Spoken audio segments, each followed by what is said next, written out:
Croissance économique, santé, éducation, environnement, développement durable. Tout le Togo au quotidien des grandes villes et localités les plus reculées. Canal FM, la radio qui est plus proche de vous. Canal FM.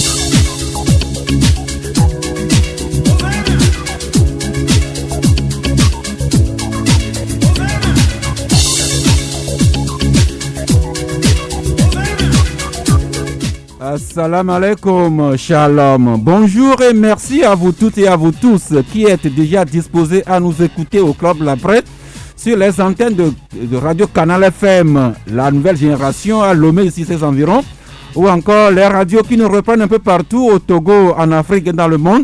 J'ai nommé Radio Courtoisie, Radio Daoul, Radio Sama FM, Central FM, Radio Lumière, et tous ces autres canaux et radios également qui nous reprennent un peu partout. Toujours dire merci aux techniciens qui nous accompagnent et qui transportent nos voix depuis ce studio jusqu'à vos oreilles. Ils sont toujours en duo, Victor Bekoku, Michel Tomenga et Géraud Akoucha. La pensée du jour pour nous accompagner aujourd'hui, le sage nous enseigne que il y a ceux qui déplacent une pierre et qui en parlent comme s'ils avaient déplacé une montagne. Et puis il y a ceux qui déplacent une montagne sans faire du bruit. Encore une fois, il y a ceux qui déplacent une pierre et qui en parlent comme s'ils avaient déplacé une montagne. Et puis il y a ceux qui déplacent une montagne sans faire du bruit. Thierry Afanke, bonjour. Bonjour, ça c'est bonjour à toutes et à tous. Bonjour aux invités autour de la table ce matin. Dans quelle catégorie voulez-vous qu'on vous classe? Par rapport à... ceux qui déplacent une pierre et qui crient sur le toit du monde. Je préfère le second. Le second. Merci beaucoup. Cela s'appelle humilité. Olivier Adja, bonjour. Oui, bonjour Sass et bonjour à tous ceux qui sont à l'écoute. C'est un plaisir de vous retrouver encore après quelques semaines d'absence. Alors, voulez-vous qu'on parle de vous ou bien que vous parlez vous-même de vous? Oh, c'est mieux de laisser les autres parler de soi. Parce qu'on dit qu'on ne danse pas s'appréciant tout à la fois. C'est ce qu'on dit quelque part dans le Yoto. Absolument. Merci beaucoup. Roland Diatoubé Aziaka, bonjour. Le micro? Bonjour. Madame Odede. Disponible quand nous la sollicitons. Oui, bien sûr. Merci beaucoup, c'est dire qu'avec vous, nous allons faire le point de la semaine. Les questions qui sont revenues beaucoup, 4 ans après, le phénomène du PNP, qu'est-ce que le Togo est aujourd'hui politiquement. Et puis cette semaine a rimé avec beaucoup d'affaires, économie, banque et consorts. Nous allons en parler d'ailleurs avec... une personne ressource que nous avons réussi à faire déplacer dans ce studio. Monsieur le Président, bonjour. Bonjour, Sass. Olivier Yaovi Sronvi, ancien président de la Cour d'appel du Togo, ancien directeur de la législation au ministère de la Justice, actuellement premier rapporteur de la CNDH, Monsieur le Président. Oui, c'est ça, rapporteur général de la Commission nationale des droits de l'homme. Rapporteur général de la Commission nationale des droits de l'homme. Et comme c'est vendredi, nous allons terminer le Club La Presse et la semaine dans la bonne humeur, plutôt en musique, avec une grande dame avec nous. Madame, bonjour. Bonjour. Voulez-vous nous rappeler vos noms, prénoms? Je suis Nathalie du groupe Les Frères Dja Badjouma. Nathalie du frère Dja Badjouma, c'est un groupe musical avec des dreadlocks qui tombent jusqu'au sol, aussi bien en blanc qu'en noir. Et nous allons en parler dans un moment. Voilà le menu du Club de la Presse qui est planté. Mais monsieur le rapporteur général de la CNDH, cher confrère et notre ami, nous allons démarrer cette émission avec un carnet noir. C'est la vie qui nous l'impose. La preuve, nous animons cette émission pendant que nous sommes en communion d'esprit avec un frère, un confrère, un ami, à qui nous présentons toutes nos condoléances. Il s'agit de Norbert Barra, qui se prépare à enterrer sa maman dans le sol de Sola, dans la préfecture de la Bina. Notre maman Élise Zato, épouse Keyoa, qui s'en est allée. Nous souhaitons beaucoup de courage à Norbert Barra et à toute la famille pour les obsèques pour la maman. Et juste avant d'entrer dans ce studio, j'ai appris une autre triste nouvelle. Il s'agit du décès de l'ancien ministre, désormais grand commis de l'État, Yao Florent Maganawe, qui s'en est allé. C'est dire que la faucheuse n'hésite pas. Elle va faucher un peu partout où ça lui plaît. Cette semaine également, qui nous a ravi une grande dame. Et depuis le début de la semaine, les journaux ne cessent d'en parler. Aujourd'hui encore, l'évêque de la nation met à sa une décès de Nakpa Polo, Eugénie, de son prénom chrétien. Autre journal également, c'est Les Temps Nouveaux qui écrit Madame Nakpa Polo a tiré sa révérence. Autre journal encore, c'est Togo Réveil qui écrit que la présidente de la CNDH, Eugénie Nakpa Polo, n'est plus. Et le changement également, écrit à la page 3, décès de Nakpa Polo, et pour le changement, For Nyasingbe perd la femme qu'il faut à la place qu'il faut pour dire Eugénie Sonvi, la CNDH est vraiment en deuil. Oui, Eugénie Sonvi, non. Olivier, ça. Yaovi Sonvi, s'il vous plaît. Oui, merci beaucoup pour cette invitation. Oui, la CNDH est vraiment en deuil. Au cours de ce mandat, c'est le second membre que nous perdons. Nous avons perdu déjà en début de mandat le rapporteur général adjoint et vraiment en fin de mandat. Et nous sommes en période transitoire pour le moment au niveau de la CNDH, notre mandat étant expiré depuis avril. Donc nous perdons également notre présidente, Madame Nakpa Polo Eugénie, comme vous venez de le dire. Eh bien, quand je parcours la presse depuis lundi, c'est un peu des hommages. Madame Nakpa Polo, comme l'écrit le changement, c'est la femme qu'il fallait à la place qu'il fallait à la CNDH, jusqu'au ministre Trimois qui lui rend hommage, même des organisations de défenseurs des droits de l'homme assez critiques vis-à-vis du pouvoir togolais, qui saluent la mémoire de Madame Nakpa Polo comme une dame d'audace, une dame qui a tenté d'opérer des réformes à la CNDH.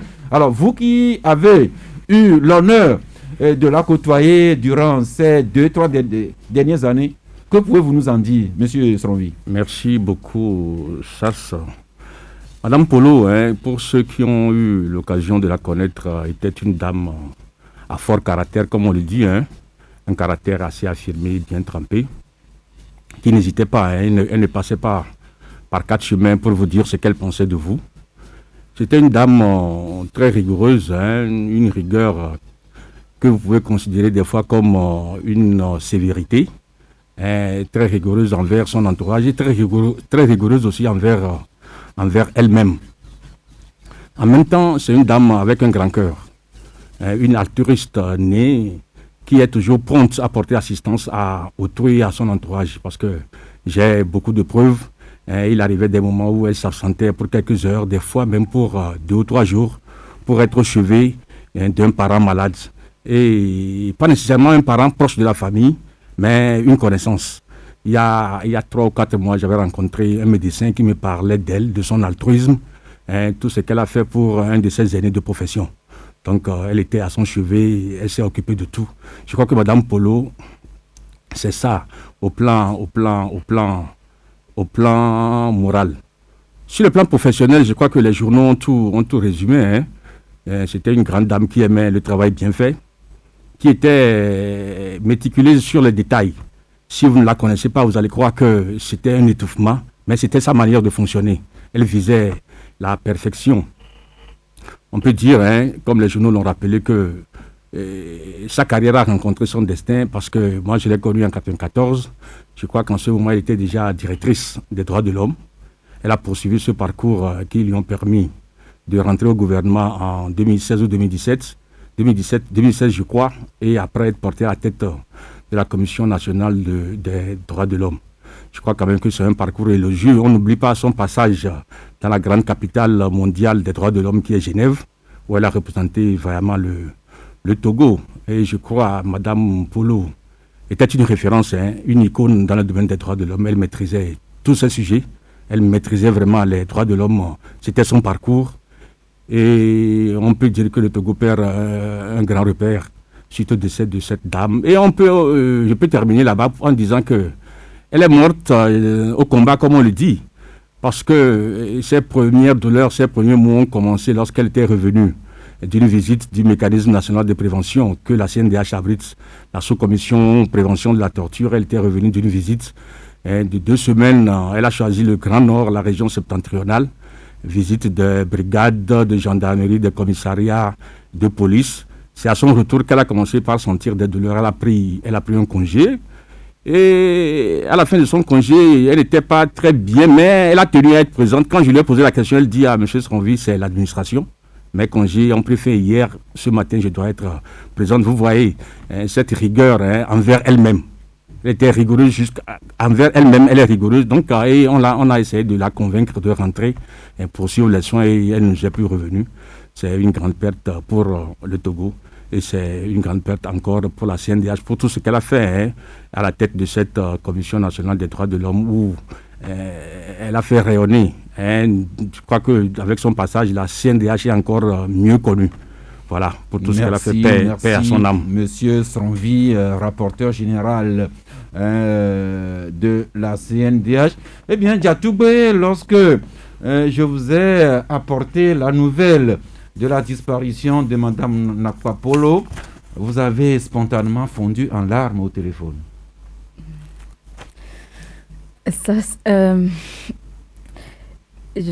C'est avec émotion que je vais aborder cette partie de l'émission et si vous le permettez, je demanderai à nous tous d'observer 1 minute pour sa mémoire.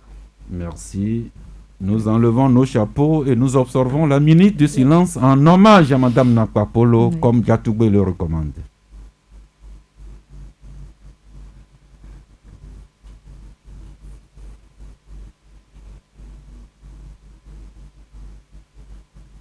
Merci beaucoup. Nous aurions dû commencer par là, mais merci à Diatoubé de nous le rappeler. Oui. Maintenant, vous avez la parole. Oui, merci. C'est une dame que le parcours, bien les circonstances du destin ou bien du parcours m'ont fait rencontrer.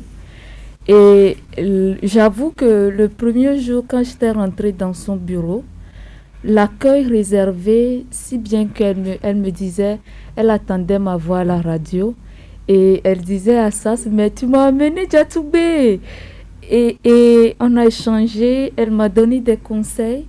Et puisque j'évolue un peu dans le système des Nations Unies, et elle avait des sages conseils qu'elle m'a donnés.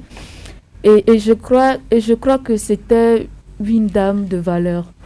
Et elle avait encore beaucoup de choses à donner, surtout à nous, à la nouvelle génération qui arrive, et la jeune génération. Mais comme on dit souvent, on ne peut pas être dans le secret de Dieu.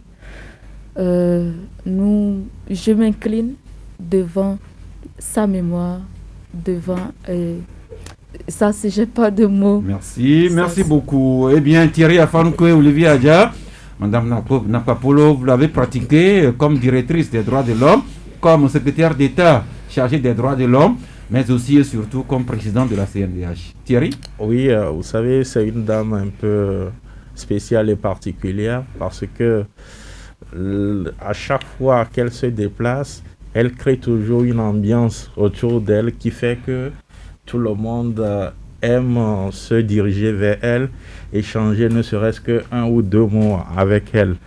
Je crois la dernière fois que je l'ai vue, c'était le 1er juin où elle et la CNDH se sont déplacés à la gendarmerie, à la direction générale de la gendarmerie dans les réserves à Guelava pour mettre des plans en terre avec le directeur général de la gendarmerie. Et le jour-là, comme elle sait si bien le faire, elle a encore créé de l'ambiance là-bas et la cérémonie s'était bien passée.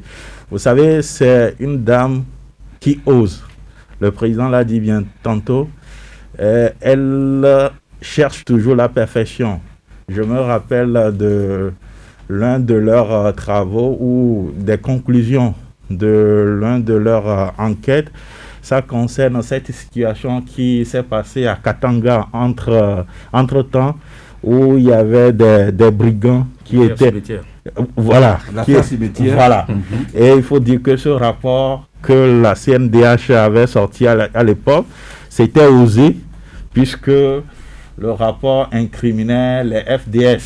Vous savez, le système dans lequel on évolue dans notre pays, c'était vraiment osé.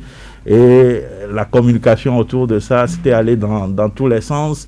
Les gens du pouvoir n'ont pas beaucoup apprécié parce qu'il y avait de la tension dans le pays. Ils n'avaient pas apprécié que la CNDH avait sorti un tel rapport. Mais c'était un rapport bien réfléchi et ça avait amené de la lumière sur ce qui était véritablement passé. Aujourd'hui, elle n'est plus avec nous. C'est une grande perte pour le pays. Je crois que les autres qui sont restés, si les autorités leur font encore confiance et si jamais ils sont reconduits, je crois qu'ils vont maintenir le flambeau pour le rayonnement des droits de l'homme dans notre pays. Merci. Et vous, Olivier? Olivier Adja. Olivier Adja, bien sûr. Yao Adja. Non, non, disons que Madame Nakpa Polo nous a marqué positivement durant son passage à la tête de la CNDH. Puisque en tant que journaliste, nous avons connu la CNDH et nous suivons les activités de la CNDH depuis plusieurs années. Et nous ne pouvons comparer que deux choses. Donc, ce qui se faisait avant et ce qui a été fait au cours du mandat de Mme Nakpa Polo. Il faut dire que la différence était remarquable. Et aussi bien sur le plan de la communication que sur le plan de la présence même de la CNDH sur les affaires qui concernent les droits de l'homme dans notre pays. Et sur le plan de la communication, ça a changé de tout à tout. C'est-à-dire qu'avant, la communication de la CNDH n'existait pratiquement pas. Mais avec son arrivée, et nous les médias, nous étions d'abord sollicités, les médias privés je veux dire, ce qui n'était pas le cas, puisque voilà, ceux qui passaient estimaient que c'était une institution très sensible et il ne faut pas ouvrir la porte aux médias privés de venir voir comment les choses se passent. Mais avec elle, il n'y avait pas ce mur de séparation entre la CNDH, qui est une institution nationale et qui intéresse tous les Togolais, et les médias privés. Donc nous allions à chaque fois que besoin était, et les portes étaient ouvertes, les échanges étaient francs. Et je crois qu'il faut quand même saluer cela. Mais au-delà de ça, il y a aussi la présence de la CNDH sur les questions éminemment qui concernent les droits de l'homme en général. Et elle était très active. C'est dommage que c'est après sa disparition que nous disons ça. Et il faut ça l'habitude de dire. Vous avez commencé à parler d'elle déjà de son vivant. Ça l'habitude. Olivier, justement, c'est ça la marque du club de la presse. Nous parlons des gens en bien ou en mal, déjà de leur vivant. Absolument, c'est important et je crois que nous avons perdu une grande valeur, un grand talent. Et c'est dommage, mais nous ne pouvons que lui souhaiter paix dans l'au-delà. Je veux juste ajouter un mot. Je crois que pour ceux qui restent, je suis très heureux de rencontrer monsieur le secrétaire général. Rapporteur général. Je crois que vous avez eu à côtoyer, vous avez appris d'elle. Et ce legacy, c'est-à-dire cet héritage qu'elle a laissé, je crois qu'il faut perpétuer cela. Voilà. Absolument. Perpétuer, continuer de travailler et faire plus que, parce que elle doit être un modèle de la CNDH, parce qu'elle a marqué.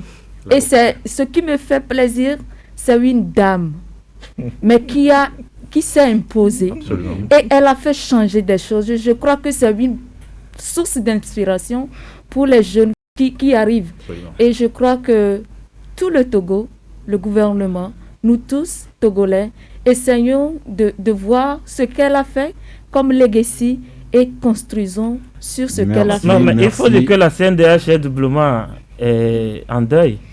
Et puisque Maître Yavi Agbebo, qui est le premier président de cette institution, est toujours, en tout cas n'est pas encore... Nous attendons toujours la date de ses obsèques. Est-ce que Madame n'a pas été est la première femme présidente de la CNDH?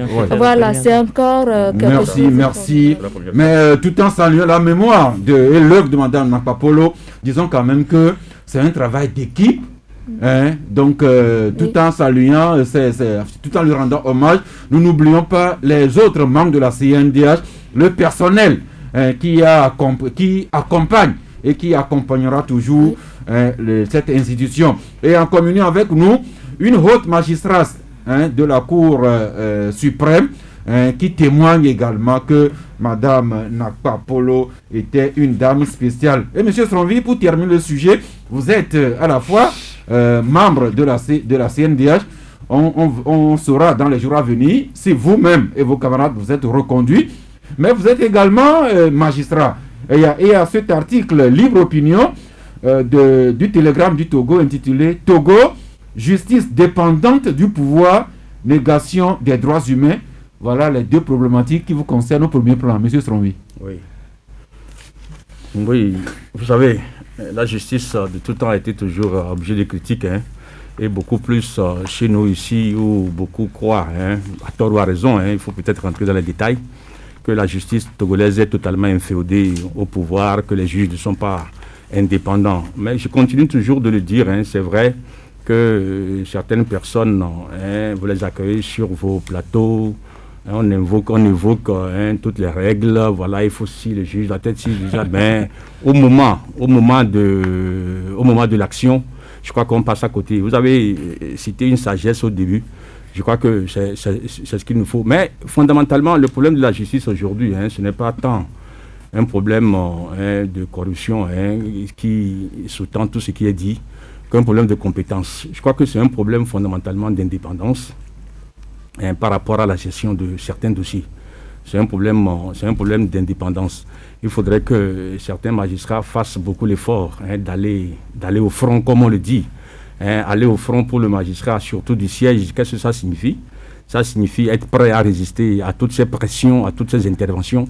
Parce que ce qui nuit aujourd'hui à la justice togolaise, quand je parle de la justice togolaise, laissons le parquet. Le parquet, vous savez, il est toujours dépendant de l'exécutif. Comme on le dit, le parquet, le prolongement de l'exécutif dans le judiciaire. Laissons le parquet. C'est le juge du siège. Quand on parle de l'indépendance de la justice, c'est le juge du siège. Je crois que certains, quand même, doivent encore faire l'effort de prouver qu'ils sont là pour ce travail, de résister beaucoup à certaines pressions, certaines interventions. Je vous le dis, certaines interventions, si vous ne faites pas attention, si vous n'avez pas une carapace assez solide, rapidement vous anesthésiez votre conscience et vous faites ce qui leur plaît. Moi, à plusieurs reprises, il m'est revenu, lorsque j'étais à la tête de la cour d'appel, d'appeler les collègues pour leur dire, voilà la décision que vous avez rendue, les faits que vous-même vous avez évoqués, les moyens des parties. On ne peut pas conclure à cette décision. Ce n'est pas normal. Et entre collègues, on s'avoue des choses. Ils avouent que voilà, c'est telle pression, c'est telle chose.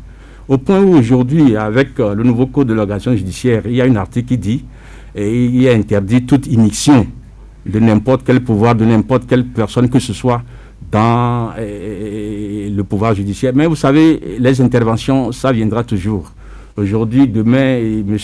Olivier peut m'appeler, président, j'ai telle personne qui a fait ça. On peut intervenir auprès des collègues, mais les collègues doivent savoir que quand on intervient, ce n'est pas pour leur forcer à agir, à faire une contorsion du droit. Et je crois que quand on intervient, quand il y a intervention, c'est encore bien. Là, vous dites à la personne, voilà le dossier comme ça. Et quand vous rendez la décision, et le droit est dit, celui-là même qui est intervenu, qui croit que vous ne l'avez pas aidé ou bien quelque chose comme ça, quand il lit la décision, il est d'accord. Il arrive des moments où vous rendez des décisions. Quand les personnes qui ont perdu même viennent vous féliciter. Les avocats viennent vous dire, monsieur le président, j'ai perdu, mais j'ai perdu en droit. Je crois que c'est ça qu'il faut. Merci. C'est très important. C'est l'idéal que nous devons tous chercher à cultiver. Maintenant, nous ouvrons la page du monde de l'économie, des banques, des investisseurs, également le monde des affaires, notamment quelle est la protection que l'État togolais accorde aux investisseurs, même minoritaires dans nos sociétés. Commençons par le titre phare de la semaine. c'est la privatisation de la BTCI. Beaucoup de journaux reviennent là-dessus aujourd'hui. Et nous savons que le nouvel actionnaire majoritaire de la BTCI, c'est le IB Holding. Et derrière IB Holding, il y a le grand patron, au propre comme au figuré, Mahamadou Bankungu. À son sujet, Atopani Info écrit BTP, compagnie d'aviation, d'affaires, alimentation, banque, mine, politique. Mahamadou Bankungu, l'autre fierté africaine, dont le groupe IB Holding vient donc d'acquérir la BTCI à 90%. Mais à ce sujet, Canal D se fait l'écho d'une partie de l'opinion, à savoir privatisation de la BTCI et privatisation à outrance des sociétés d'État. Est-ce une panacée ou une fuite en avant? Toujours à ce sujet, l'échiquier paru aujourd'hui écrit d'abord à la page 4. L'échiquier à la page 4 qui écrit BTCI, histoire d'un pillage à l'ombre de l'État RPT uni. Le même échiquier qui écrit que la commission bancaire de l'UEMOA pourrait éventuellement s'opposer au rachat de la BTCI par IB Holding Togo. À ce sujet, l'échiquier évoque deux arguments. D'abord, le groupe IB Holding n'a été créé que le 29 juin 2021. Il y a juste quelques mois.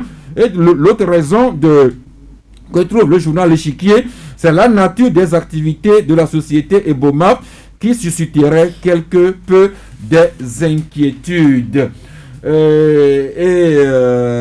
Voilà, Olivier Adjaye et Thierry Afankwe, la privatisation de la BTCI et le débat que cela continue de susciter. Oui, c'est vrai que le débat est toujours donc d'actualité autour de la privatisation de la BTCI. Et la BTCI, nous savons que c'était une banque qui était en coma et très avancée, et il fallait quelqu'un pour venir l'aider à reprendre vie, ou soit en tout cas à ne pas succomber à ces blessures que nous-mêmes nous avons causées durant des années de malgestion. Et c'est les Togolais, c'est nos frères, nos sœurs qui sont passés là-bas, qui ont mis cette banque-là dans cette situation. Cela prouve que en réalité, au niveau de la gestion des compétences togolaises, il y a un problème. Parce que, quel que soit ce qu'on peut dire, la BTC avait une situation intenable. Donc, l'État a lancé un processus qui a pris du temps. Aujourd'hui, nous avons trouvé quelqu'un qui est venu au secours de cette banque. Et moi, personnellement, je crois qu'il faut quand même saluer cela. Je préfère que cette banque survive, qu'on la laisse plutôt mourir, parce que nous n'avons pas bien su gérer. Et ça va amener, amener des Togolais au chômage, ça va créer d'autres problèmes. Donc, ça, c'est un premier élément. L'autre élément, c'est M. Bukungu lui-même. Nous savons que c'est quelqu'un qui est un grand investisseur et qui, aujourd'hui, a des sociétés pratiquement dans tous les pays de la sous-région. Et nous savons aussi que, voilà, au Togo, il a fait des investissements dans les infrastructures, il fait beaucoup. Donc, est-ce que nous préférons des gens extérieurs à l'Afrique, puisque je crois que la BAD ou quoi, la BAD, il y a une banque togolaise, du moins, dont je n'oublie le nom, qui a été rachetée par des Occidentaux. Bon, c'est aussi bien, mais je crois que je suis plus fier quand c'est un Africain, un investisseur africain, que nous connaissons et qui vient, qui fait des réalisations déjà sur le terrain, qui vient donc investir et sauver une banque togolaise. Qu'est-ce que nous voulons à la place? Et est-ce que nous voulons que cette banque-là disparaisse? Moi, personnellement, je crois que c'était la meilleure façon de faire. Maintenant, derrière, quels sont les montages financiers qui ont été mis en œuvre pour sauver cette banque? Ça, peut-être, personnellement, en tant que citoyen, je suis curieux aussi de le savoir. Et c'est ce qui manque, par exemple, au niveau de l'État ou du gouvernement. On ne nous informe pas trop. Merci Thierry. Oui, avant d'aborder ce sujet, je voulais revenir sur ce que le président disait tantôt concernant disons plutôt le rapporteur général de la CNDH. Voilà, le rapporteur de confusion. Le rapporteur général. il faudrait que j'apporte une petite précision. Oui. Enfin, je ne suis pas sur ce plateau dans le cadre, pour la CNDH. Oui. Voilà, je suis là parce que je suis le point focal des indicateurs et investisseurs minoritaires et exécution des contrats au niveau de la cellule climat des affaires. Donc, incidemment, on a parlé de la CNDH. Dans la question de la BTC, le concerne. On verra. C'est incidemment vraiment que nous parlions de la CNDH. Alors, pour dire que... Le micro, s'il vous plaît, Thierry. Oui, pour dire que ce que le rapporteur général de la CNDH... Non, le point focal dans le monde des investisseurs. Comme vous voulez, sur la justice togolaise, je crois que cela rejoint un peu ce que le président Gamato a l'habitude de dire quand vous le visitez. Il dit oui, il y aura des pressions, mais il faudrait que le magistrat soit en mesure de dire à celui qui est au bout du fil que voilà, c'est comme ça que cette décision sera rendue. C'est-à-dire qu'il faudrait expliquer la chose à la personne que de vouloir tronquer les procès et autres là. C'est tout cela qui amène ces différentes critiques sur la justice togolaise. Alors, concernant le cas BTCI, je crois que aujourd'hui le PDG de Bomaf fait de bonnes affaires, mais il le fait grâce à ses amis chefs d'État. Je me demande si demain ses amis chefs d'État ne sont plus au pouvoir, est-ce qu'il continuera par faire ces prouesses-là? Ce qui est mal dans notre pays, c'est que on ne veut pas porter des Togolais, faire des Togolais des milliardaires. Et Bomaf, quelque part, c'est une entreprise qui a été lancée au Togo et soutenue par l'État togolais.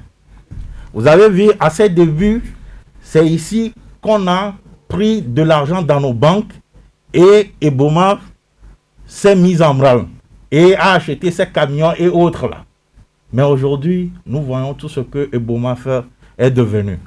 Ebomaf dans les BTP, Ebomaf dans les banques, pas plus qu'hier, on nous parle Ebomaf dans les mines, parce qu'en Guinée, avec le concours de l'actuel chef de l'État, il a encore gagné des contrats de mines là-bas. Alors, si demain, ses amis chefs d'État ne sont pas là, je me demande, est-ce que cette entreprise-là tiendra? Moi, mon souhait, c'est qu'on soit en mesure de porter des Togolais, hommes d'affaires, pour être au même standing que Eboma. C'est vrai, on a essayé avec Seco, ça n'a pas marché. Ce n'est pas parce qu'on a enregistré le premier échec qu'on ne va plus aller dans ce sens-là. Aujourd'hui, quand vous prenez Ali Dangote, il est ce qu'il est parce que l'État nigérien l'a soutenu. Dans d'autres pays, c'est pratiquement la même chose. Alors, si nous sommes là, au lieu de soutenir les nationaux, à devenir des hommes d'affaires puissants sur le plan national et à l'international, nous sommes en train de soutenir les étrangers. Comment on va créer la richesse? Comment on va créer de l'emploi? Comment on veut que notre pays se développe si tout ce que les autres là, c'est vrai, ils viennent, ils font des chiffres d'affaires, mais le plus important pour eux, c'est de rapatrier les fonds, les bénéfices qu'ils ont fait dans leurs différents pays. Merci. Il faudrait que la gouvernance, le gouverner autrement, puisse penser à cette situation. Disons pour que là où nous pouvons être d'accord, c'est que chaque pays a toujours besoin de véritables capitaines d'industrie. Voilà, parce qu'aujourd'hui, les milliardaires que nous avons chez nous, c'est des gens, la majorité... vous en connaissez? C'est des gens qui ont détourné des fonds publics. Ah bon? Alors, quand c'est comme ça, c'est pour cela que les gens ont des milliards, mais ils n'arrivent plus à réinvestir. Tout simplement parce qu'on va leur demander, mais tiens, vous avez fait vos milliards comment? Comme ce n'est pas de l'argent propre, c'est de l'argent détourné. C'est pour cela que ces messieurs, ces dames-là ne gardent que ces allégations. Non, ce n'est pas des allégations, c'est des réalités. Et ça, c'est des réalités. Non, il faudrait que l'État, à un moment donné, puisse soutenir des initiatives privées ou du moins porter ceux qui ont la capacité. Ces allégations de milliardaires supposés ou réels au Togo, ça revient souvent. Bon, là n'est pas le débat. Et puis, Bonkongu, bon, il est certes étranger, Vous voyez ça. Vous voyez tout ce que nos amis les Libanais font. Les Libanais font dans notre pays. Vous prenez juste les fast-food. Thierry, font des chiffres d'affaires. Restons dans le débat, le sujet posé. Je préfère encore la formule de frères africains que Olivier a employé. Et puis, en ce qui concerne les rapports supposés entre le PDG des Beaumark avec le chef d'État, je crois espérer qu'un homme d'affaires avisé, il saura faire la part entre les rapports privés et le monde réel non, mais des affaires. Ça, si tu permets, j'aimerais quand même rebondir sur ce que Thierry a dit en disant que oui, c'est vrai que nous n'avons pas de champion industriel. Et ceux que nous avions eus, finalement, les a nous-mêmes tués. Je parle d'autres industries, d'autres sociétés de BTP que nous connaissons, je ne vais pas citer des noms ici, mais qui étaient bien partis et finalement qui ont été éteints ou qui se sont éteints eux-mêmes. Et aujourd'hui, il n'y a pas, c'est vrai qu'il n'y a pas un Togolais dans un domaine précis et qu'on peut citer, dire que c'est une référence. Parce que, je ne sais pas trop, mais l'environnement ne permet pas. Ou soit ceux qui ont voulu le faire sont vite partis, on ne sait pas pourquoi. Donc il faut quand même aussi encourager cela, sinon on ne va pas seulement soutenir ceux qui viennent de l'extérieur, mais on a besoin de l'étranger aussi. Puisque nous avons aussi des frères, des sœurs qui sont à l'extérieur et qui font bien, qu'on peut citer. Donc ce n'est pas une question d'étranger en fait, mais c'est une question de politique, de promotion des talents nationaux. Et c'est peut-être là qu'il faut centrer le débat. Merci. Des grands investisseurs également, à ceux qui sont minoritaires dans les investissements. Parlons-en. C'est ça même l'objet de la présence de M. Sronvi à nos côtés. Eh bien, c'est pour dire que le Togo participe depuis de longues années à la mise en place d'un environnement susceptible de garantir la sécurité des investisseurs minoritaires. En rapport avec l'Organisation pour l'harmonisation en Afrique des droits des affaires OHADA, notamment l'acte uniforme relatif aux droits des sociétés commerciales et du groupement d'intérêt économique. Mais l'État donc, qui veut offrir à la société minoritaire un bénéfice de moyens susceptibles de lui assurer une participation active à la vie de la société en contrepoids des pouvoirs aussi bien des dirigeants sociaux que des co-associés. Mais l'État est conscient qu'il faut toujours mieux faire. C'est dans ce sens que le nouveau code de procédure au Togo vient corriger les failles notées en vue de renforcer l'ensemble des moyens et des mesures qui permettent à l'investisseur d'assurer sa protection. Et bien, M. Sronvi, vous qui êtes spécialiste de ces questions, voulez-vous nous parler des nouvelles dispositions en matière d'amélioration du climat des affaires dans le nouveau code de procédure civile récemment adopté par l'Assemblée nationale du Togo? Merci beaucoup, monsieur Sass. Le débat même qui vient d'être fait autour de la cession des actifs de la BTCI témoigne de cet effort aussi que le gouvernement fait pour rendre le pays plus attractif aux investisseurs. Et oui, il y a eu beaucoup de réformes qui ont été faites depuis un certain nombre d'années. Et je crois que la dernière en date, au niveau de l'indicateur investisseur minoritaire, il faudrait que j'explique un peu ce qu'on appelle l'indicateur investisseur minoritaire. C'est cet indicateur qui permet de mesurer le degré de confiance des hommes d'affaires, des investisseurs, dans la conduite des procédures judiciaires. C'est le degré de confiance que les investisseurs doivent avoir à travers les différents outils qui sont mis à leur disposition pour mener une action en justice. Et en cela, le code de procédure civile a été modifié. Certains articles qui constituaient, je crois, des obstacles à ces investisseurs, à cette catégorie de plaideurs, ces articles ont été modifiés. Ces réformes, on peut les classer en 3 catégories.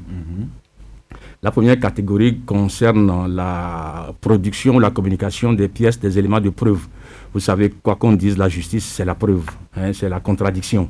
Vous parlez, l'autre doit parler, l'autre reparle, vous devez parler. Et quand l'autre parle, vous écoutez. Vous écoutez, c'est ça.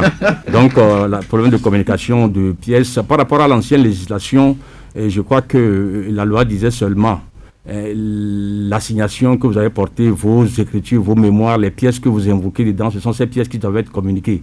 Mais maintenant, la nouvelle loi dit, vous pouvez communiquer tout document.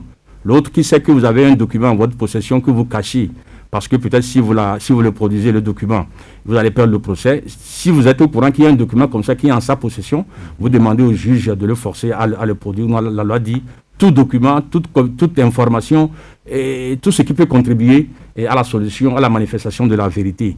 L'essentiel, c'est que ces pièces, ces informations aient un lien avec l'objet du litige. Ça, c'est évident. Voilà, c'est la première réforme. La seconde réforme porte sur la conduite même des débats au niveau du prétoire. Et vous savez, vous avez eu la chance certainement, vous avez eu l'occasion certainement d'assister à une audience civile.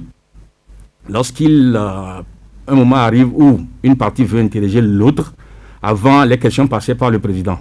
Et l'avocat dit, monsieur le président, mon client a une question à l'endroit de son adversaire. Vous posez la question et le juge apprécie l'opportunité de reposer la question à votre adversaire. Aujourd'hui, ce verrou est levé. Vous allez devant le juge en matière civile, vous avez une question à poser. Vous demandez seulement au juge que vous avez des questions à poser vis-à-vis à votre contradicteur et vous lui posez toutes les questions qu'il faut. En retour, l'autre également peut vous poser toutes les questions qu'il faut. Il n'y a plus le barrage d'obstacle du juge. Vous savez, c'est aussi l'affirmation de ce principe qu'on dit souvent en matière civile, le procès civil, c'est la chose des parties. Ce sont les parties qui mènent le procès civil, contrairement au procès pénal qui est organisé par l'État à travers le ministère public, le parquet. Le procès civil, ce sont les parties qui décident elles-mêmes ce qu'elles veulent. Le juge, dans ce cas-là, ne sera là que pour coordonner, pour que le prétoire ne soit pas transformé en un pugilat. Voilà, c'est ça. Et la troisième réforme concerne les dépens. Là encore, c'est plus visible.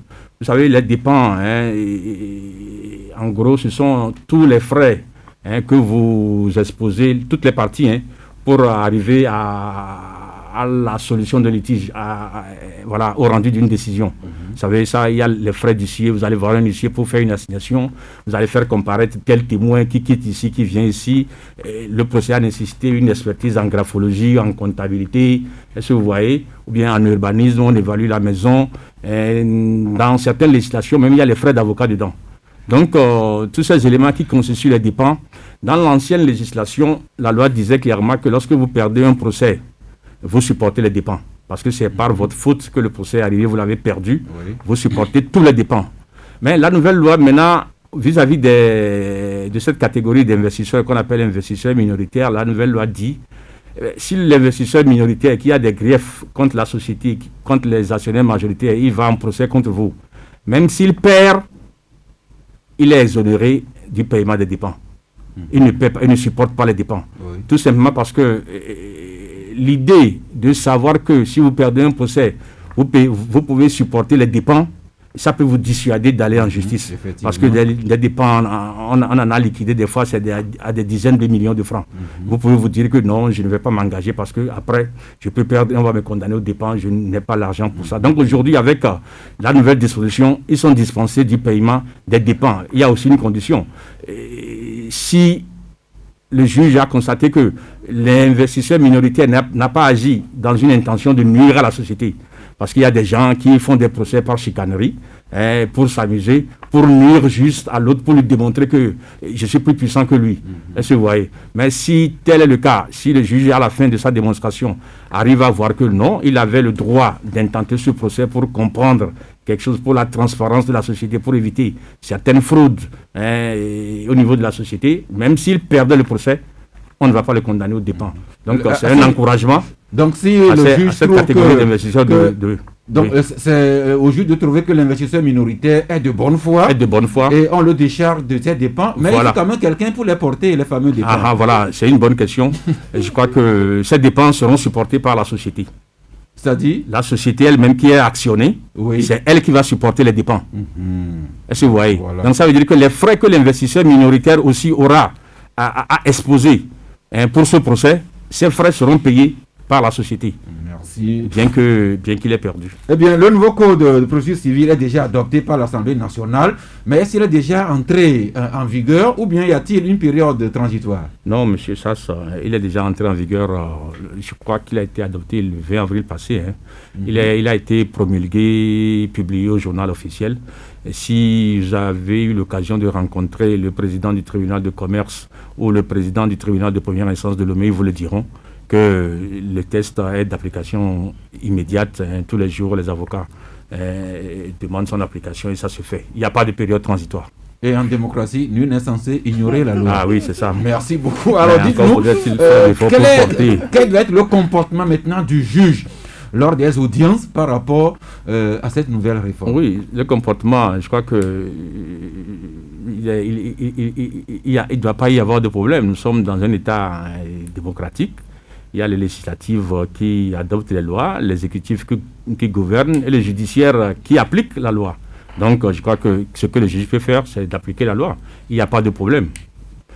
Il ne doit pas y avoir de problème d'interprétation, de refus, quoi que ce soit. Non, la loi, elle est adoptée, elle est appliquée.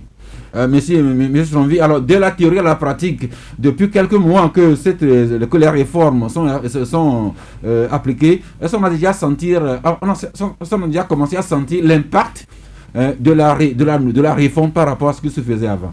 Oui, j'étais à une mission la dernière fois avec le président du tribunal de commerce. Oui, il a dit clairement. Il y a déjà les avocats, les partis. Et vous savez, quand on parle d'investisseurs minoritaires, ce n'est pas seulement à eux, et au niveau des dépens, spécialement c'est eux.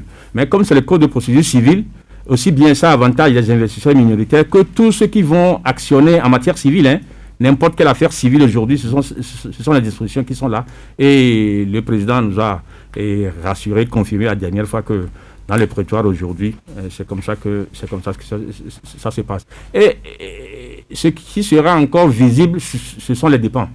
Sinon, pour les deux premiers volets, et communication, production d'éléments de preuve, des pièces, et second volet, conduite des débats, je crois qu'il faut aller au prétoire, il faut assister à une audience pour voir cela de visu.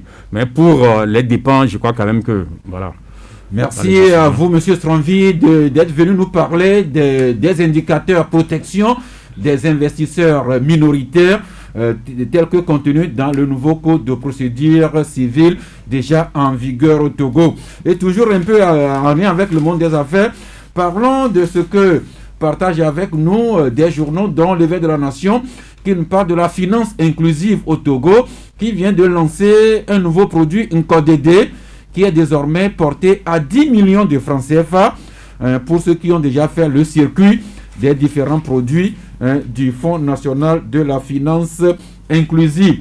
Et pour terminer avec le monde des affaires, c'est les marchés publics dont les journaux parlent souvent parce qu'il semblerait que les choses ne se passeraient pas toujours comme il faut.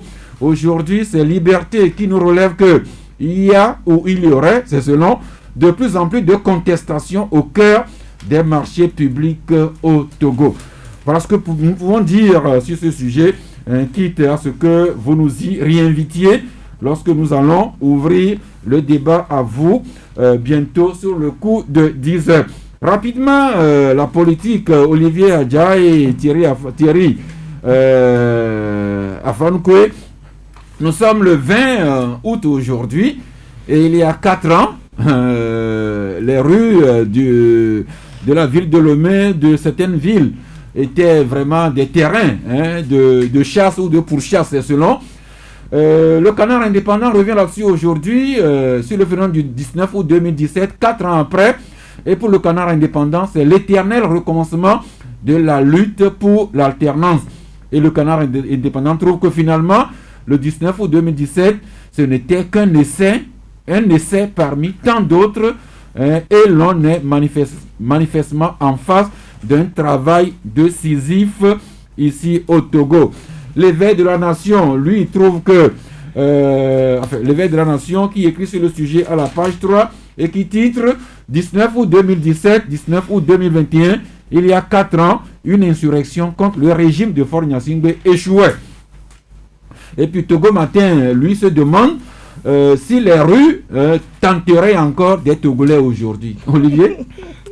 Non, il faut dire que quelle leçon on peut tirer donc de l'épisode ou des événements 19 août 2017. Et je crois que la leçon ou ce que moi je tire donc comme information, c'est que la violence ne résout rien. C'est-à-dire que notre pays, si nous voulons le faire avancer, faire apporter des changements, il faut trouver plutôt d'autres formules que la formule de la violence. Parce que nous le savons tous, la violence s'appelle la violence. Et lorsque vous faites violence en face, il y a aussi des gens qui vont répliquer. C'est une loi de la nature. Quand il y a action, il y a toujours réaction. Et en face, peut-être que c'est plus fort. Donc, nous avons vu les gens, il y a eu des Togolais estropiés, il y a eu des Togolais qui ont perdu la vie, il y a aujourd'hui des Togolais en exil, mais rien... Il y a aussi des Togolais en prison. En prison, bien sûr, mais est-ce que ce que Tipi Yakiadam et le PNP demandaient, est-ce qu'il a vraiment eu cela? Et je ne crois pas fondamentalement qu'il y a eu satisfaction. Mais après des échanges entre acteurs politiques, on a vu au moins qu'il y a eu des réformes qui sont arrivées. Bien sûr, on parle d'alternance, mais au même moment, nous savons que la loi fondamentale aujourd'hui a incorporé la question de la limitation des mandats, etc. Donc, ça peut aussi apporter un changement ou au moins une alternance si c'était respecté. Donc, à la fin, après octobre 90, où nous avons démarré notre processus démocratique avec la violence, nous avons aussi constaté qu'en août 2017, il y a eu encore référence au recours à la violence, mais les mêmes résultats ont été donc acquis, ou c'est les mêmes résultats que cela a donné, c'est-à-dire que rien n'a changé. On a eu des Togolais qui se sont affrontés, on a eu des familles qui se sont déchirées, on a eu des enfants qui sont morts, on a eu des gens aujourd'hui qui sont en prison, d'autres sont en train de souffrir, et ce n'est pas en réalité la solution. Je ne suis pas d'accord quand vous dites que rien n'a changé. Vous avez évoqué vous-même les réformes qui ont été désormais opérées. Désormais, le mode de scrutin qui était à 1 tour est revenu à 2 tours. Le mandat du président de la République est désormais limité. Et bien d'autres, c'est un peu ce que demandaient le PNP et la C14. Bon, chacun fera son bilan. Mais Thierry Afankoué, ce qu'il faut retenir essentiellement, c'est l'aspiration légitime des peuples à ce que leurs droits fondamentaux soient sauvegardés. Également que la gouvernance au sommet de l'État ne laisse pas des gens sur le quai. Oui, je suis tenté de dire que le 19 août 2017, c'est du gâchis, mais vous l'avez rappelé, ça a permis aujourd'hui d'acter les réformes. Même s'il reste du chemin à faire, je crois qu'on a fait un pas de plus, mais l'opposition n'a pas su profiter de ce 19 août-là totalement, parce que c'est l'une des rares fois où l'opposition togolaise avait un fort soutien de la communauté internationale. Les chefs d'État de la sous-région soutenaient l'opposition pour que on puisse aller de l'avant dans le pays, mais ils n'ont pas su profiter de ces différentes brèches-là, de ces différentes possibilités qu'on leur offrait. Et aujourd'hui, nous en sommes là où nous sommes aujourd'hui. Ce qu'ils ont obtenu facilement en 2017 ou 2018, aujourd'hui, ils sont là, ils réclament la même chose. Mais ils avaient ça en 2018, mais ils n'ont pas su profiter de cela. Donc, c'est regrettable. Il faudrait que nos leaders, en tout cas de l'opposition, puissent repenser leur façon de faire la politique s'ils veulent véritablement arriver un jour au pouvoir. Non, mais ça, j'aimerais quand même attirer votre attention sur le fait que avant ces réformes, il y a eu des discussions au niveau du 2 février. Nous avons vu des acteurs, aussi bien et de la dynamique qui était donc autour du PNP que du pouvoir. Ils se sont retrouvés autour d'une table de discussion et ils ont discuté de toutes ces réformes. Non, c'est ce que je dis que en réalité, il faut plutôt privilégier ces discussions au lieu d'aller et s'affronter avant d'aller s'asseoir pour parce que finalement, accueillir. Tout finit toujours autour d'une table. Mais au-delà de ça, il faut aussi marquer le fait que le gouvernement ou ceux qui dirigent le pays avaient, avant le 17 et le 19 août, l'impression que tout était sous contrôle.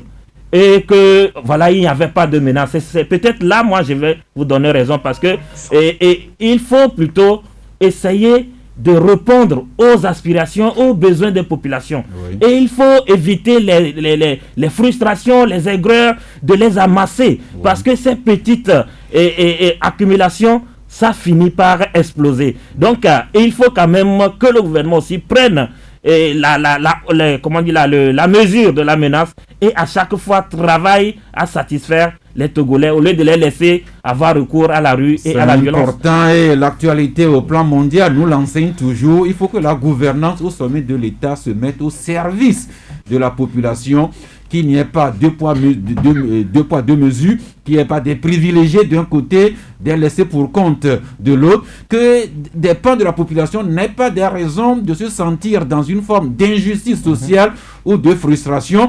Et puis, puisque vous avez évoqué le 5 août 90, l'histoire nous apprend que la vie, c'est comme un cycle. Il arrive toujours des moments où on a des mécontentements populaires. Allez demander à Macron en France avec les gilets jaunes un peu partout. Donc il faudra que les gouvernants et tout le monde politique sachent que la vie est un cycle. À des moments, il y aura toujours un ras-le-bol.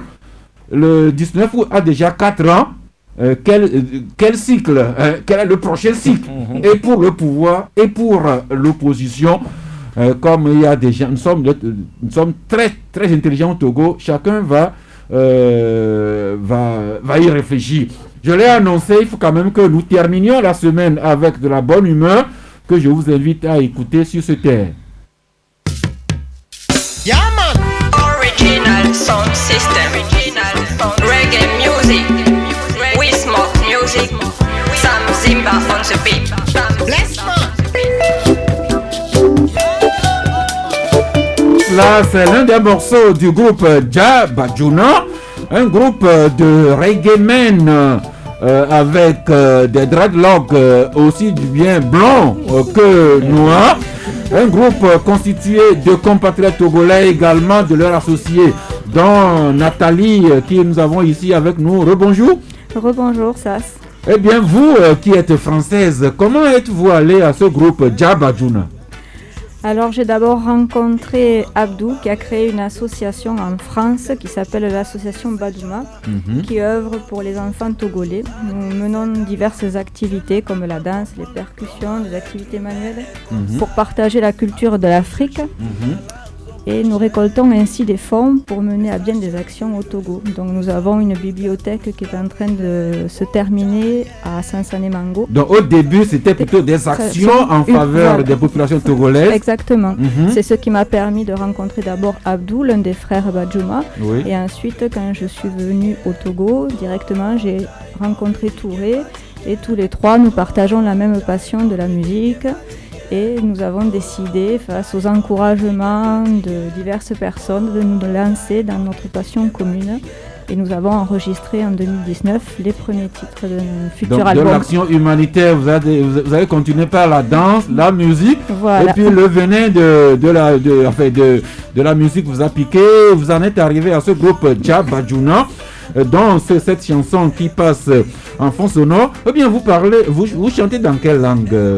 Alors il y aura des morceaux en français, en Tchokosi, étant donné que les deux frères Badjouma, Touré et Abdou sont originaires de Mango, et il y aura également des morceaux en évé. Alors qu'est-ce que vous chantez quels sont les thèmes que vous évoquez dans vos chansons? Alors par exemple, le premier titre que nous avons sorti, qui s'appelle Critiquer. Pardon? Le premier titre que nous avons sorti s'appelle Critiquer. Critiquer. Voilà. C'est en français, bien sûr. Celui-là est en français.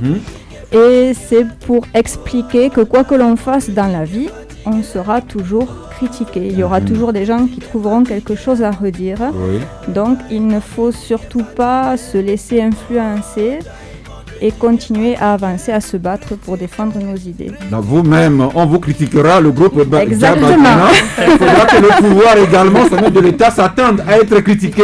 Voilà. Et que l'opposition aussi qui critique s'attende à être critiquée elle aussi. Toujours. Ensuite, après ça, nous venons de tourner un second clip où là, ça sera essentiellement en langue tchokosi qui s'appelle Yiyingu. Il est actuellement en préparation, on le sortira dans les prochaines semaines. Et là, ça parle par contre de l'orage, de la pluie qui s'annonce et qu'à ce moment-là, il ne faut pas donc appeler la pluie quand on n'a pas de toit. C'est tout ce qui concerne la vie quotidienne. On essaye de partager notre passion de la musique avec des idées fédératrices, des idées qui rassemblent parce qu'on a besoin de beaucoup de solidarité dans ce monde. Derrière tout ça, s'il n'y a pas une certaine idée que vous véhiculez, la première chanson parle de critiquer, la deuxième parle de l'orage, de la pluie à l'horizon. Oui, comme je vous dis, nous voulons partager toute la vie quotidienne avec nos auditeurs et rester solidaires, vraiment passer un message de solidarité par rapport à tout ce qui se passe actuellement. Je veux dire, je pense qu'on en a tous besoin, d'où qu'on soit dans le monde. Et vous devez préparer sûrement la sortie prochaine de votre album en entier. Voilà, début 2022, l'album sortira en entier. Il y aura une dizaine de titres. Et vous passerez ici pour nous en parler. Avec grand plaisir, ça. Merci à vous, Nathalie du groupe Dja Badjouna, dans cette chanson Passe en fond sonore. Yatougoué, pour clôturer tout ça avant que nous nous connections avec les auditeurs. Oui, c'est une très belle initiative. Comme je travaille beaucoup avec des organisations humanitaires et ce que vous faites pour le Togo, c'est intéressant. Partir de l'humanitaire et arriver à là où vous êtes et véhiculer la musique est toujours c'est l'art fédérateur, donc du courage et surtout vous véhiculez des messages. Quand j'ai entendu l'orage et la pluie à l'horizon, bon, ça m'a fait penser à la nature. Oui.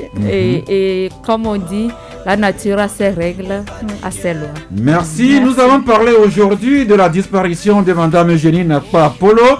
Nous avons continué avec Monsieur Tronvik qui nous a donné des éléments sur les indicateurs de protection des investisseurs minoritaires. Nous sommes revenus également sur la privatisation de la BTCI qui suscite toujours des débats. On a fait un peu l'autopsie du 19 août 2017. Qu'est-ce qu'il en reste? Qu'est-ce qu'on devrait faire pour ne plus être surpris? D'autant plus que le groupe Dja Badjouna nous chante l'art du critiquer et annonce l'orage et la pluie à l'horizon. Et comme nous sommes tous des Togolais très intelligents, nous allons nous préparer pour ne pas être surpris. Il est 12h03, ce ferait que nous suspendions nos débats ici, adresser un clin d'œil à nos partenaires et nous renouons avec vous qui êtes déjà impatients pour co-animer avec nous. Votre agence Atikoumé, désormais opérationnelle. Pour plus de proximité et vous faciliter tout type d'opération, Coris Bank International, première banque certifiée ISO 9001-2015 au Togo, vous informe de la réouverture de son agence Atikoumé. Située sur le boulevard du 30 août, au carrefour Atikoumé, en face de l'agence CET à Kosombo, nos équipes sont disponibles du lundi au vendredi de 7h45 à 16h45 et le samedi de 9h à 14h pour toute opération bancaire. Rejoignez-nous à Coris Bank International et faisons la banque autrement. Coris Bank International, la banque autrement.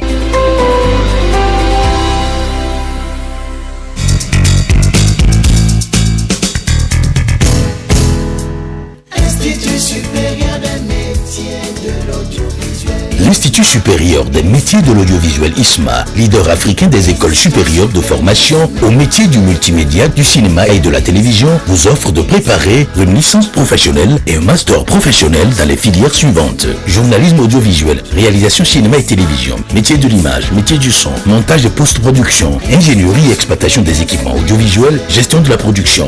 L'ISMA à Cotonou au Bénin, premier campus africain de l'image et du son, a bénéficié de la confiance des étudiants de 20 pays. 79 trophées et distinctions en 15 ans à travers le monde. Rejoignez l'élite pour libérer votre potentiel. Contact 00229 97 27 49 49 95 49 11 11 www.isma-bene.org.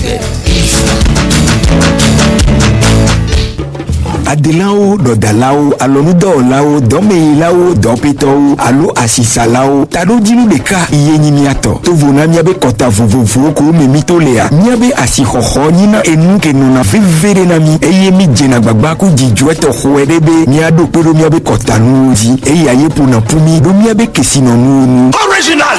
Bia de Ka, Akonka, Kede, Miabe Demu Ona Fiona, Jama 228, et Dona Nuse à Dodwe, Eye 6% d'alcool. Yeleme, Jama 228, Kemeblema, Jama Obenu Onato Olea, Esi, Malte, Kudo Oublon, Yeo Sowe, Eye Omako Soukle Kudeka, Leme, Ole c'est la fille à fille bien janton. Jama! Avec Jama, on est ensemble. Hey, Kolonya, Nkuma Menyakbode. Bella Nyavere, Blona, Nyavelia, Amasi Tona Nyawola Sioto, du Don Nopo, Nanya, Alessio Vava Mebe. Motogane be na nyasio vana dopo agbonya wolo siaona kolonya magbono be dasira gbono flusian le RMP pe yi siame le dotona me pe ezanu dudu fo wana siame o ajodo pe wa gere me gbedo me pagare eye wa de mo gonto ha abe to hekane RMP e de me bena dotona me pe wana de sia de be wana sia jajanyenye blibo anoma eye wa he to vevie na mesio kata ma wo de sia odio RMP, que Anna Banusan Ako 93.5 Canal FM. Merci autour de la table, Monsieur Stronvi, toujours pour éclairer vos lanternes sur les indicateurs de protection des investisseurs minoritaires et les confrères pour répondre à vos préoccupations sur le point qu'on a fait de la semaine. Comme Nathalie du groupe Dja Badjouna, la parole est à vous. Allô, bonjour. Bonjour, monsieur. Monsieur Gado. Monsieur Gado, oui. Bonjour à la table. Oui. Bon, moi, ce que je voulais dire à propos de Madame Polo, les gens ont bien parlé d'elle avant son décès même. Oui. C'est vrai, c'est une bonne dame. Ce que je voulais dire là, le remplaçant doit toujours suivre ses pas, car elle sera derrière son fauteuil chaque jour à le surveiller. Bon, ce qui concerne la privatisation, si c'est une bonne chose, pourquoi l'État ne nous autorise pas à nous faire privatiser? Je m'explique. Il a des barons milliardaires, on peut aller faire le contrat et je prends l'argent pour donner à ma famille. Après, on peut résilier comme on a résilié le contrat du 2 février. Merci, bonne journée. Je vous en prie. Je retiens l'essentiel que celui ou celle qui va succéder à Madame Nakpapolo à la CNDH, qu'il ou elle maintienne ce flambeau de l'audace et de la réforme. Le suivant en ligne, bonjour. Oui, bonjour, M. Faz. Oui. M. Kofi. Monsieur Kofi, oui. Oui. Oui, c'est par rapport à la privatisation et à la gestion de nos sociétés. Monsieur Olivier, ça me remettre en cause la compétence des Togolais. Je ne crois pas que ce soit suivi. Puisque nous avons des professeurs de l'université, nous attendez du soin de cours, nous essayons des choses. Ce sont des gens qui maîtrisent ce domaine-là. Oui. C'est par contre la politisation ou la reddition des comptes, le manque de la reddition des comptes qui crée cette situation-là. Nous avons des valeureux Togolais dans ce pays qui peuvent gérer cette structure-là. Oui. Il faut que l'État mette vraiment des garde-fous pour assurer la gestion saine de ces sociétés et nous avons de très bons résultats. Donc nous avons de très bons professeurs. Oui. Je ne crois pas que ce sont des théoriciens. Il faut faire la pratique aussi. Il faut les mettre à l'épreuve. Merci beaucoup, merci beaucoup. Le suivant en ligne, bonjour. Allô, bonjour. Oui. Bozambo. Bozambo, oui, nous écoutons. Bonjour le plateau. Oui. Privatiser tout ça serait mieux au Togo. On n'a qu'à privatiser le gouvernement aussi. Parce que le président a confiance en tout le monde des Togolais. Par exemple, Seco BTP, il a confiance sur regardez ce qui arrive. On ne sait pourquoi Seco BTP est cassé jusqu'à présent, est détruit, décapité jusqu'à présent. Et regardez ce que arrive dans nos pays. Si vous avez dit un Togolais dans une tête de banque ou bien dans un... Il y avait trop de corruption que le directeur lui-même ne peut pas prendre le pouvoir pour aller prendre de l'argent, pour prendre ces gens pour fermer. C'est pourquoi le chef d'État veut privatiser. Comment ils ont privatisé sans l'engagement à lui-même, à eux-mêmes? Parce que ça n'avantage pas les peuples togolais et le gouvernement. Donc 10%, donc il y a des mois à refuser 51%. Aujourd'hui, on privatise les choses à 10% pour les peuples togolais. Ça nous fait pitié. Oui. J'ai appris que M. Manganaoui aussi n'est plus, c'est vrai ou faux. Nous l'avons même dit ici en début d'émission. Ok, mes condoléances à cette famille. Vous avez dit de privatiser le gouvernement. Est-ce que vous êtes prêt à acheter le gouvernement si on veut le privatiser? On a qu'à faire l'appel d'offres. Ok. Merci beaucoup. Merci et bonne émission. Mais je vous en prie. Le suivant, bonjour. Bonjour. Oui. C'est Armand. Armand, nous vous écoutons. Bonjour le plateau. Oui. Oui, je reviens un peu sur la disparition de Dame Nakpa Polo. Oui. On le dit clairement, c'est une dame de référence. Elle va permettre aux jeunes de pouvoir avoir une référence dans la vie. Comment conduire des institutions de ce niveau. Oui. C'est très important parce que nous sommes en train de valoriser la femme. Et voilà une femme qui est venue et qui a démontré ce que les femmes peuvent faire. Qu'on ne s'est pas trompé en apportant la tête de la CNDH. Évidemment. Merci. Je vous en prie, je vous en prie. Il devrait y avoir des opérateurs économiques qui s'intéressent sur la protection que leur offre la loi au Togo. Le suivant en ligne, bonjour. Bonjour. Oui. Allô? Oui, allô? Oui, c'est monsieur? Joe. Joe, ok, allez-y. Oui, j'aimerais faire une remarque par rapport au 19 août 2000. Joe, nous recevons mal, Je ne sais pas si vous êtes en circulation. Non. Ok. Ça va bien? Ok, allez-y voir. Oui. Par rapport au 19 août 2017, votre confrère Olivier a fait un développement qui, ma foi, ne correspond pas à la réalité. Et maintenant, faites votre développement à vous. Allô, Joe? Oui, allez-y, maintenant, nous voulons vous écouter vous-même. Oui. Je dis que par rapport à ce que Olivier a dit sur le 19 août, ceux qui, ce jour-là, réclamaient le changement n'étaient pas dans l'avion du tout. Il faut que M. Olivier se rappelle du 13 janvier 1963 et du 5 février 2005. Merci beaucoup. Je vous en prie, sauf que vous ne nous avez pas beaucoup expliqué quand même. Ok. Ceux qui sont dans le domaine des affaires, je pense que les éléments que M. Sonvi nous a dit en matière d'indicateurs de protection des investisseurs minoritaires devraient chercher à en savoir davantage aussi. Allô? Oui, bonjour en ligne. Oui, bonjour. Oui, c'est monsieur? Abonné. Ok, nous vous écoutons. J'aimerais poser une question. Qui a parlé de la justice. Oui. Est-ce que lorsque quelqu'un a un litige avec le pouvoir public, est-ce que nous vous recevons nous vous recevons mal. Ok. Est-ce que le juge peut obliger le pouvoir public à amener les preuves pour que le dossier soit bien traité? Merci. J'ai cru noter. Est-ce que le juge peut obliger les pouvoirs publics à apporter des preuves pour un jugement vraiment efficace et efficient? Voilà. Merci. Et maintenant, mon intervention, c'est pour interpeller le chef de l'État. On a pu constater que la minorité dont il parlait, cette minorité connaît les non, abonné, excusez-moi, pour la qualité du son, souffrez qu'on ne puisse pas continuer parce que nous avons du mal à vous saisir pour vous comprendre. Et, je vous en prie, si vous nous appelez, restez statique pour que les conditions soient optimales. Oui, bonjour l'ami en ligne. Oui. Allô. Oui. Bonjour. Bonjour à vous. Kofi. Ouais. Ok. Monsieur Olivier tente d'insinuer que les revendications pacifiques, les marches sont des violences. Mais c'est pas vrai. On a vu des infiltrations, des badauds dans les rangs, dans la rue. remis à... Est-ce qu'ils sont en prison? Même les armes qu'on disait circuler dans l'air qui servaient de prétexte pour empêcher les marches. Ces armes ont été récupérées.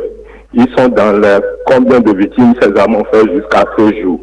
Il faut éviter les manœuvres politiciennes pour éliminer le peuple. Merci beaucoup. Et puis, j'aime tout ce que le gouvernement fait de bien. Je les apprécie.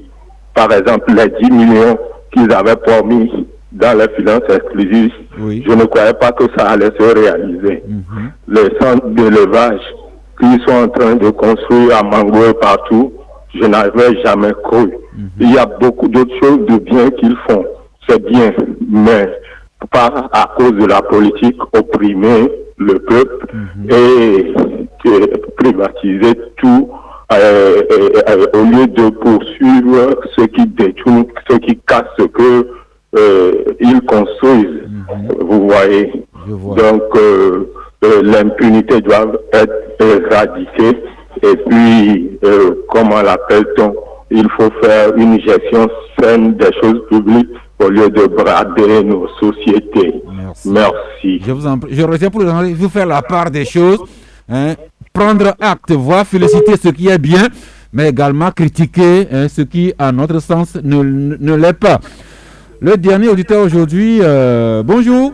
Bonjour, mon directeur. Papa Sibidi. Oh, je ne sais comment vous féliciter. Merci beaucoup. D'abord, je présente mes condoléances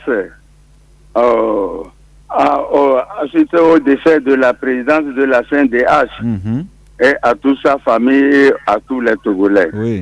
Deuxièmement, est-ce que c'est le ministre Manganawe qui est décédé? Oui, Yao Florent Manganawe. Paix à son âme. Amen. Je vous félicite parce que vous savez faire le partage des observations, surtout quand quelqu'un a dit, vous lui avez demandé si on privatise le gouvernement, s'il va acheter. Que Dieu vous bénisse. Amen, Papa Sibiti. Merci aux auditeurs que nous avons pu écouter aujourd'hui. Alors, rapidement, pour faire le point, Olivier, vous avez écouté 2 ou 3 auditeurs qui ont réagi sur les 4 ans, enfin, ce que vous avez dit sur les manifestations publiques. Non, avant, il y a un auditeur qui a parlé de la BTC, de sa privatisation et du fait que ce ne sont pas les Togolais qui sont incompétents, mais c'est, voilà, donc, en tout cas, de ne pas mettre tous les Togolais dans le même panier. Non, mais je ne dis pas que les Togolais sont compétents. Je dis que nos frères et sœurs qui ont géré cette banque, ce sont eux qui ont mis cette banque dans cette situation. Ça prouve qu'il y a des gens qui, même s'ils sont compétents devant la gestion de la chose publique, et ils montrent un autre visage. Et un auditeur a dit qu'on devrait rechercher ceux qui sont coupables de cette mauvaise gestion. Absolument, c'est important. C'est important. Mais c'est un constat aussi général.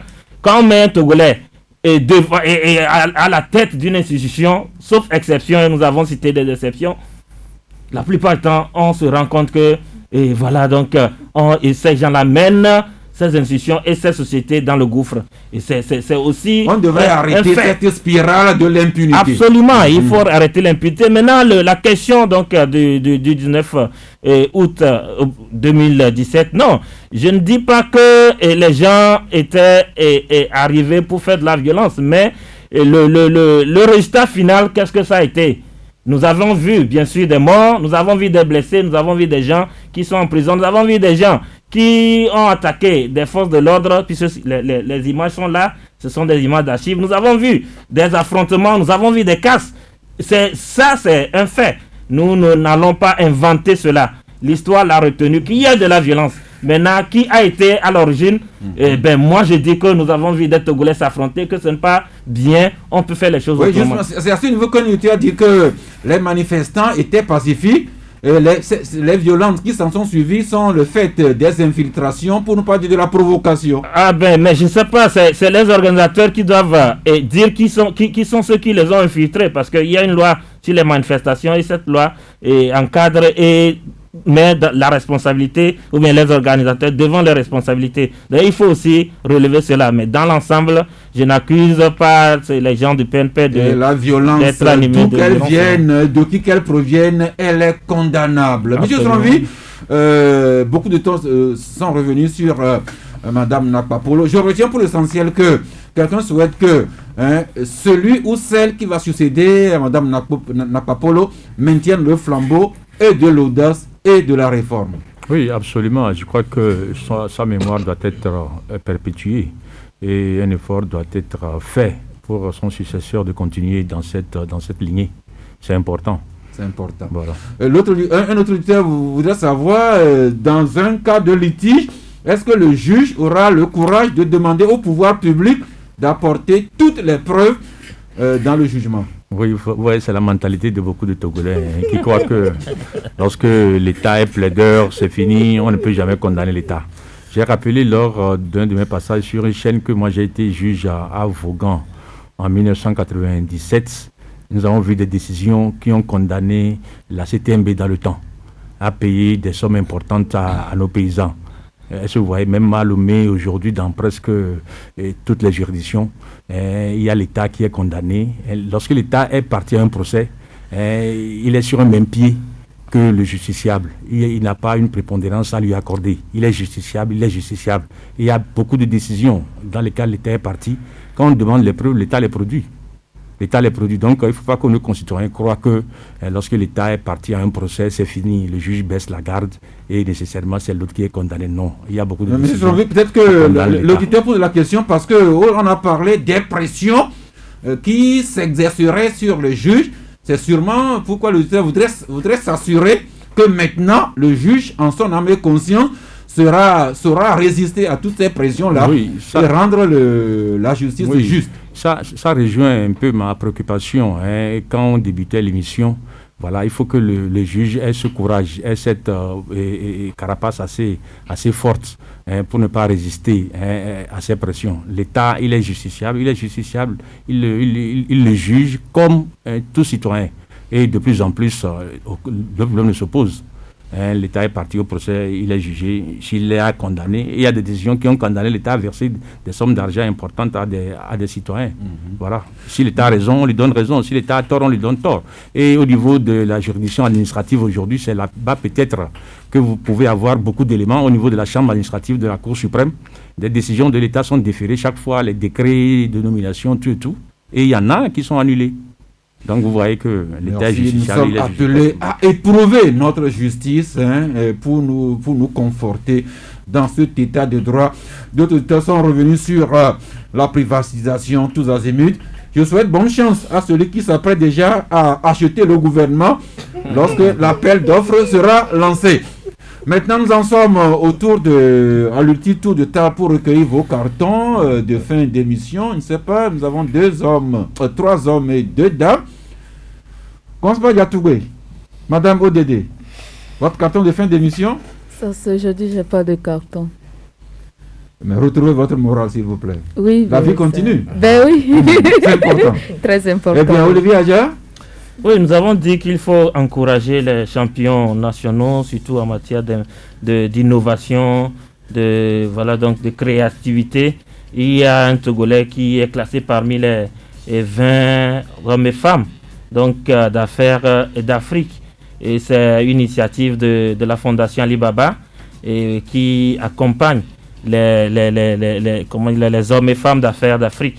Et c'est l'inventeur du foufou mix, monsieur Logou Jules Minsob, qui aujourd'hui, après avoir fait la fierté du Togo à l'international, se classe encore parmi ces hommes et femmes d'affaires d'Afrique. Donc félicitations à ceux qui osent et qui nous promeuvent. Thierry Afankoué?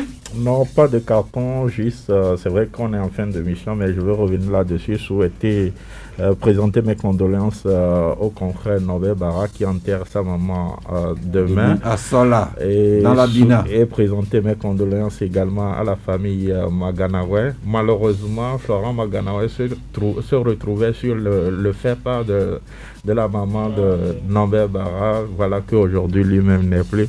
Et tout ça se passe dans la Bina. Dans la Bina, voilà. Donc mes condoléances à la famille. Merci Nathalie du groupe Jab Adjouna, à qui je souhaite plein succès en attendant de vous accueillir ici pour la sortie de votre album.